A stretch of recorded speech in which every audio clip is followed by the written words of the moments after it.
daily podcast on the Big 12 Conference, part of the Locked On Podcast Network, your team every day. Hello, everybody. Josh Neighbors here, Locked On Big 12 Podcast.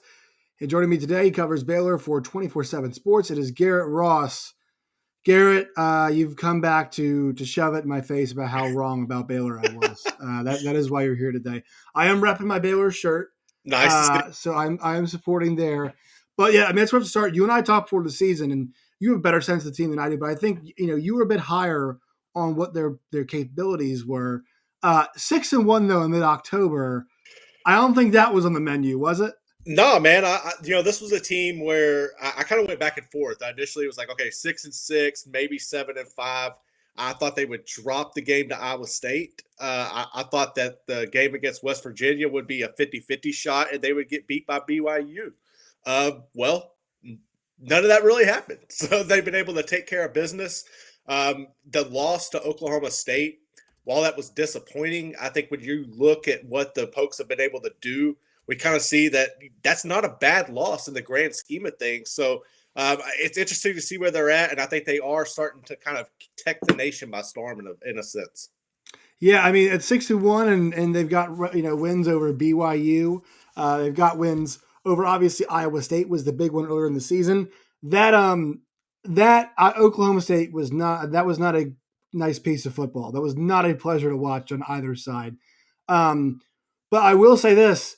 That offense is a lot better than we expected it would be. And for an offensive line that really struggled last year, I mean, you bring in Eric Mateos and you bring in Jeff Grimes, and they went with the decision to go with Gary Bohannon, the quarterback who they felt like took better care of the football. And we saw last week, first interception of the year. It was a bad interception, but still, first interception of the year. And he seemed to be growing with every single game. This offense seems to be growing every single game. That's the big shock, is this has been a pretty high-powered offense at times. Yeah, it really has. I mean, to me, I think Coach Mateos needs some sort of award for what he's been able to do with this offensive line compared to last year to where they're at now. I think we all had a sense that you had to get better, right? Like you couldn't get much worse than where they were at. But where they've been able to grow in leaps and bounds has been really impressive. And the running game has really been crucial. You mentioned it there a little bit, but when you have Treston Ebner, you cut him loose, and then Abram Smith being able to come over, he has been really a surprise to me. Like I knew he was a good running back when he was at Abilene High School, but the transition last year at linebacker and putting him back into this offense has really been impressive. And Bohannon, I mean, he's doing what he's asked, right? Like he's not going to go out there and win you a lot of games with his arm and stuff, but he's more of a game manager, but it's really solid. His personality, he doesn't really get worked up in big situations. Even up in Oklahoma State, that was an opportunity for him to. That was the first time he was in that environment. He could have easily crumbled, but he showed that his maturity, his characteristics won't let him fail in those situations. So it's really kind of been nice to see him flourish, see him grow. But yeah, I think that we're starting to see more and more wrinkles in this offense. It's going to be interesting to see what the full potential will be as they keep implementing their schemes. Yeah, and for them, it is that growth we talked about. Like that's really been important for them, and it felt like that Iowa State game, like that was a collective effort to win that game, right? Yeah, it felt like at that point, because they had the special teams plays, obviously the two big returns, touchdown, and the one that set them up. Defense getting big stops. It felt like this past week against BYU, even the moments where they were getting toasted some, it felt like their offense was up for the challenge. And it's a point now where you could honestly say, like, if they go up against a team like a Texas, right, they're going to need a few defensive stops. But I don't think anybody would be shocked if they did what Oklahoma State or Oklahoma has done, and their offensive line's pushing Texas around in the fourth quarter, and their offense is winning them that football game.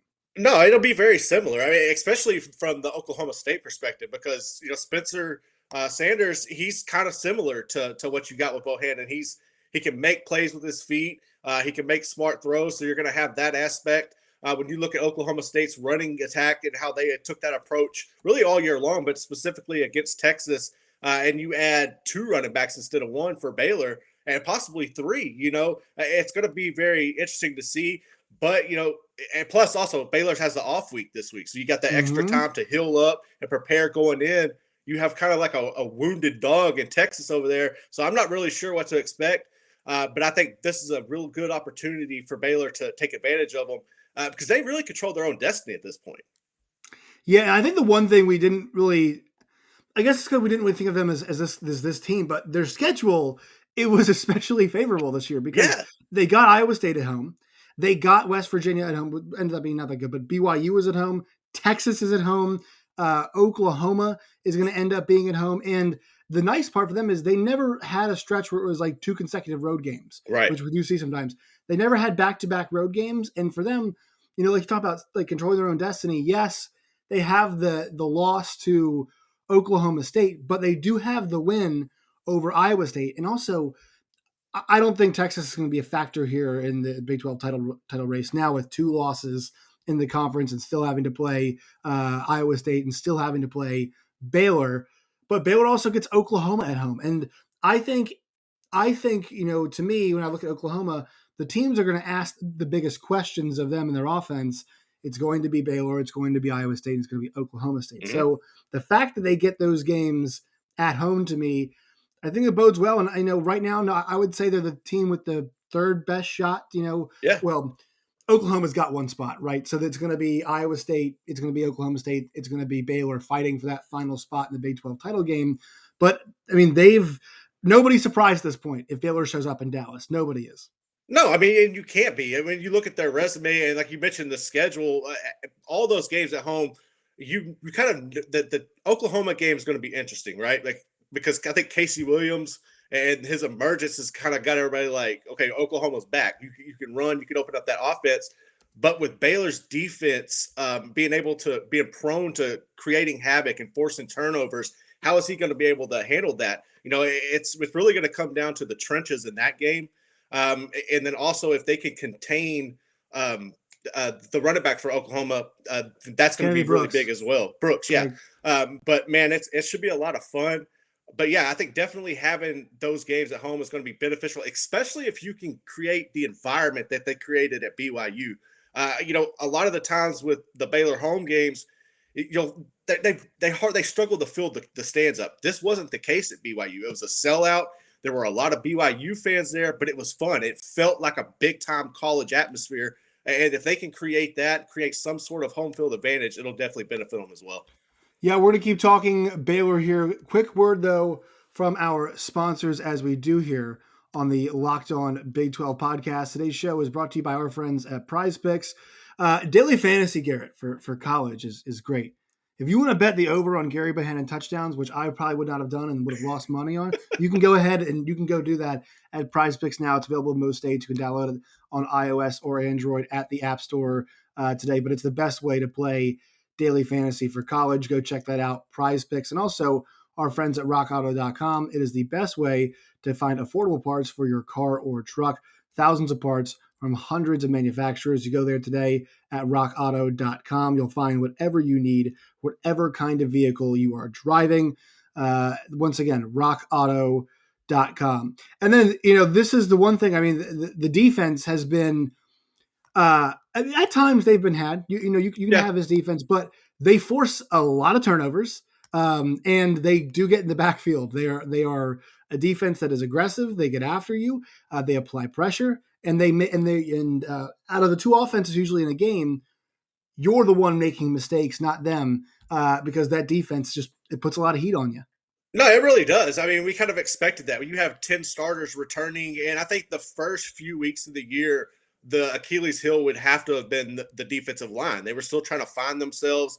You had Apu coming over from LSU, slowly working his way into this system. But then over the past couple of games, dude, Garmin Randolph has really emerged. You have TJ Franklin. He had the strip sack in the BYU game, which Jalen Petrie recovered. They're really starting to apply pressure on these quarterbacks, and that just opens things up for that experienced secondary to sit back there and pick balls off. It's really fun to watch, and it's only going to get better as the season progresses, in my opinion. Yeah, and their secondary too they've been lights out. I mean, they've been lights out back there, and it goes to Dave Aranda. I mean, this is why, and I kind of want to get to this. Like Dave Aranda has been mentioned for and there are odds that he go to LSU. Now, he hasn't had the amount of sustained success here, but I think Dave Aranda is such a good example of assessing what needed to be changed and making those changes and kind of evolving as he goes along. And that's why I think Baylor is kind of the perfect place for him. It really is kind of the environment where it's not that pressure cooker where it's high pressure all the Mm-hmm. time. You're getting worried about being fired after a year. They're giving him the time. And this year they're a Big 12 title contender. And I'm sure every year it won't be like this, right? But this is a formula at Baylor and Waco that can work. And it's not requiring top tier talent to do it, right? He has found Yeah. a system that has worked. And look, he should be the front runner right now for coach of the year in the Big 12. No, he really should, and that was something he preached early on. Even back in the when the season was getting going, about they needed to have an identity. They really had no identity last year, specifically on the offensive side of the football. And then but you mentioned it right there. He realized the situation. He made the necessary coaching changes, which a lot of guys might not have done that. You might have said, well, we could chalk this up as a loss. We could have made excuses about not having an off season. He didn't do that. He realized that a change needed to be made. He found the right guys for the position in Grimes and Mateos, and allowed them time to put it in. And I think it just fits his personality. He's really he can kind of embrace his faith, which a lot of these coaches do when they come to Baylor. And that might be, kind of looked upon, down upon other schools, but he is the perfect candidate for Baylor University, and he is building this, and it's kind of taking form into his personality, which is reflected in the program. Yeah, and I think the faith point's a really good one. I think sometimes it can be disingenuous, right? Like Hugh Mm-hmm. Freeze is a guy that comes across as disingenuous, Yeah. right? I mean, it's just Yeah. he's a prime example of that. But Dave Aranda, if anything, comes across as very sincere, and is not somebody that is always like he is the not saying the opposite of win the press conference, but like that's just not his. It's No. he's not a podium pleaser type guy. It's not really where he thrives. He is a guy that I'm sure if you're a parent and you sit down in a room with your son, I bet of all the coaches, you're like, that is the guy that I trust the most to take care of my child and to foster an environment where they could grow. And that's important at a place like Baylor where that was not the case for a while. No, it wasn't. I mean, they definitely had a bad rap. And obviously, I think that even going back to before Matt Rule was there, they did a really good job of cleaning up the mess. And Coach Aranda has been able to take over a really good, stable program. I think Matt Rule did an excellent job of making it, and Jim Grove, making this a stable program once again. And Aranda's kind of starting to reap the rewards of that, but I think it's only going to get better. You mentioned his personality. He is a genuine person. He is somebody you want your kids to go play with. And especially if you're a defensive player, when his track record speaks for itself. Look what he did at LSU with those defenses at Wisconsin. He is known for being successful, and not just at the college level and wins and losses, but development. Right, that's what we see with Texas for a long time. They've struggled. They can get anybody they want to come there, but they've struggled developing. Now I think that will change with Sark. But Aranda has a track record of being able to develop those guys, make them better, and set them up for successful careers in the NFL. Yeah, I think it's Sark's kind of a good comparison, right? I mean, it's Mm-hmm. almost like Sark. Whatever you want to say about the team not doing well and not finishing games, the offense has been there. I mean, Yeah, it's kind of been exactly what we expected. And for Dave Aranda, it's like if I'm an NFL scout, I want a Dave Aranda defensive player. That's what I want. absolutely. And I think another important thing about him too is with this defense, especially, they're a very good bend but don't break defense. I don't think Dave Aranda really cares about how many yards they give up. I No. think he cares about what the end result of the drive is. Iowa State game is a great example. I think there were 4 or 5 drives it was inside Baylor's 25. 4 of them ended in field goals. One of them ended, 4 in field goals, 1 in the interception. Like that's what he's about. That's what he's about, pinning your ears back and getting stops. And I think that's what's allowed them to win a bunch of these games. And that's what I think is going to allow them to maybe win 9 or 10 games this year. It's not out of the question. Yeah, I mean, even and that's a really good point because he doesn't care if you move the ball. Once you get in the red zone, he knows they're going to lock you down. Right. But even on the offensive side, that aggressive mindset, going for it on the fourth downs. on a regular basis, I think that's going to lead to, while it failed a couple times against BYU, I personally didn't like leaving 6 points out there, but it was able to work out for them in the end. But you're right, just not being scared, being able to say, you know what, we're going to put it all on the line. We're going to leave it on the field. That's kind of going to help them in the long run with their success. One more word from our sponsors here real quickly. Is it still scorching hot down there, Garrett? Is it still hot in Texas? It's starting to feel a little better. Little better. Sweat block wipes, if you're still out there sweating it out during these, and some of these games in the stands, it can be a lot hotter. Sweat block wipes, check them out on Amazon. You can find them at CVS. Go to sweatblock.com. Use a promo code LOCKEDON, LOCKEDON, locked on, and they're an Amazon bestseller. But if you're like me, out there still sweating it out, still summer in some places, go check them out. Sweat block wipes right now. All right, Garrett, let's go to the final part of this. Prediction for how they finish up. The fact they're bowl eligible right now, we should celebrate this. And even if things go a little south for them in the end, I still want to, I still think Baylor fans should be really pleased. But I'm not saying they should not want more. You should want more. Texas at home, winnable game. Obviously, I think I feel better about Texas at home than I do about road games. The Big 12 can just be weird. We've seen some weird ones this year that can just be weird. At TCU is a wounded animal, obviously winnable game. Oklahoma at home, tall task, but winnable game.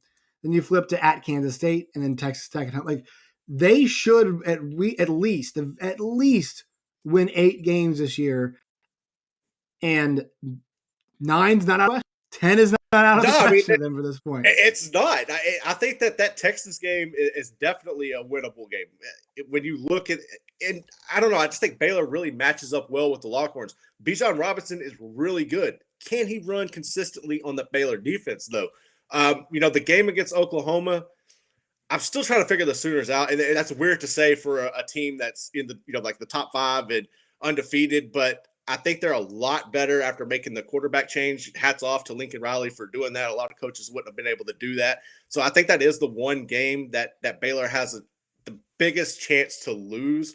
But, man, they should run the table other than that, honestly. TCU, that's a rivalry game. A lot of these kids know each other, went to the same high schools. But at the same time, I think that Baylor is head and shoulders above TCU right now overall as a program. Mm-hmm. I think Kansas State, it's always tough to go up to Manhattan and play. And especially later in the year, we don't know what the weather's going to do. That is something to keep an eye on. That being said, though, I still like what Baylor has. I think their depth would be the biggest difference in that game that would help them lead to a win. And then, you wrap it up with Tech. It's the first time the Red Raiders have come to Waco and played at McLean Stadium.